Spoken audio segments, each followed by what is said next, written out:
buka saja. Lambat ini macam kalau buka. Kalau kubur kali lambat ini dalam qalil kalau buka. Dan sedang mahal kalau buka. Boleh buka.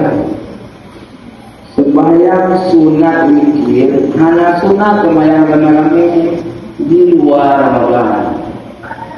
Nah, hanya sunat sembahyang rame di boleh orang luar dan sunat jamaah di luar Ramadan.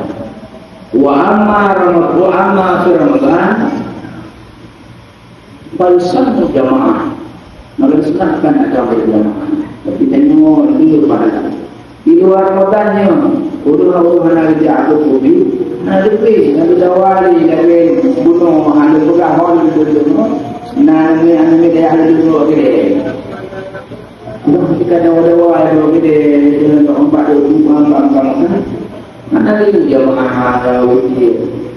Kalau di luar Ramadan, nanti itu banyak berjauh nanti mana? Di luar Ramadan nanti Lalu punya referensi kita. Lalu punya marji haji, yang pemurajaah haji. Nah, saya aku menyeru Ramadan hari ini dari semuanya. Amal Ramadan dari taklim, minggu berjamaah itu terpahala semuanya.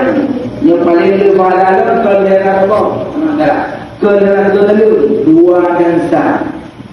Iblang itu tidur timbak lekas saja. Iblang ini lekas timbak itu. Awal-awal yang mengirim sampai hari ini mungkinnya. Mengelewat hari mungkinnya lekas itu. Mengelewat mengirim.